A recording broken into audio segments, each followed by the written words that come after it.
at DunlopTires.com. Your host for Motorweek, John Davis. Well, hello and welcome again to Motorweek. We're glad to have you with us.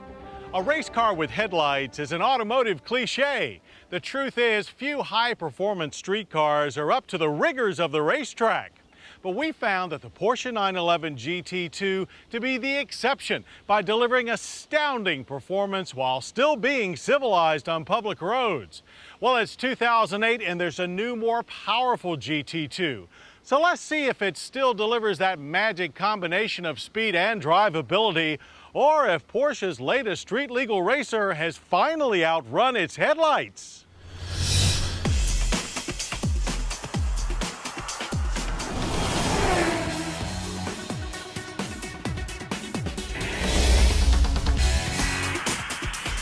Regardless of whether the 2008 Porsche 911 GT2 is more at home on the street or the racing circuit, there's no question that it is the most aggressive member yet of the iconic Porsche 911 lineup.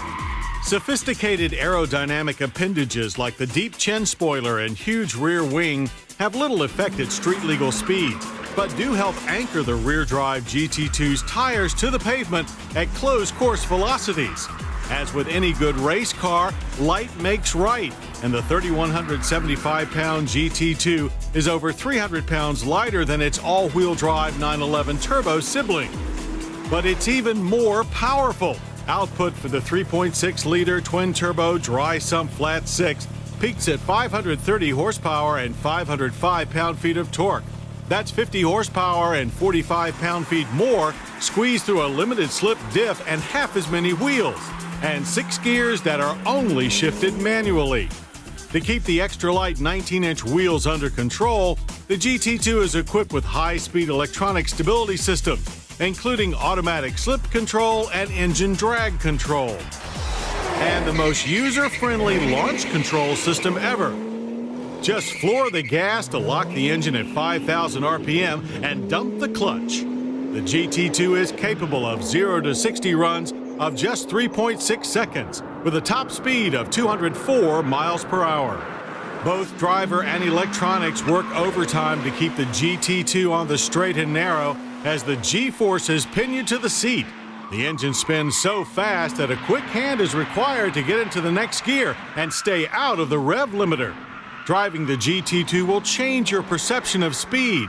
50 miles per hour feels like a walking pace. Corners that were fast at 70 feel slow at 90, and cruising at triple-digit speeds feels perfectly normal. Guiding the GT2 through those high-speed corners is a race-tune adjustable suspension overseen by Porsche's active suspension management system.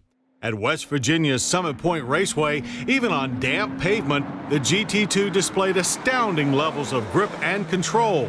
The steering requires minimal input for lightning-fast direction changes and delivers tremendous feedback.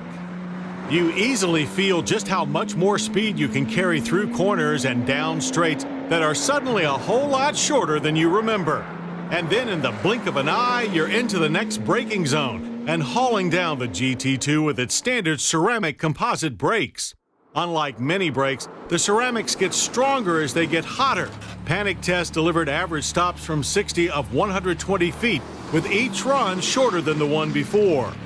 Stability and traction control are both tuned to let you really push the car, letting the back end bob and weave a bit before coming online. But even with all the electronic traction aids on, you'd best be ready for that sudden twitch of the tail when the turbos reach peak boost in the middle of a corner. Despite its challenging on-track character, the GT2 is reasonably docile on public roads. It really could be a daily driver. On the softer setting, the electronic suspension is stiff but not choppy. Switch to the track setting, however, and it will shake your fillings loose. And don't plan on straying far from a filling station. The GT2 earns government fuel economy ratings of 16 city, 23 highway. We measured 18.5 miles per gallon on premium.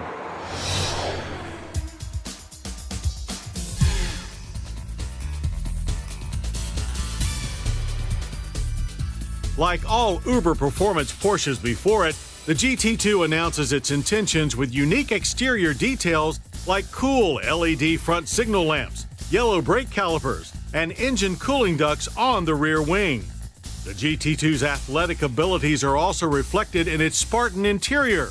Hard body color trim panels, firm, tight-fitting carbon fiber sports seats, and a simple cargo shelf replaces the rear seat for the air of a pure competition car.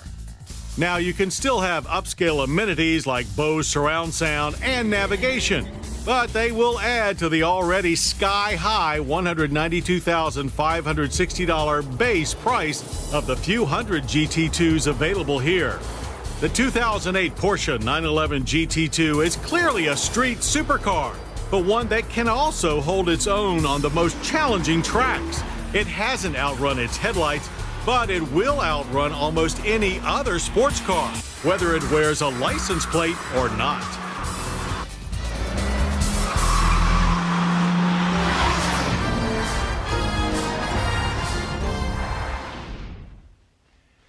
If you crave some added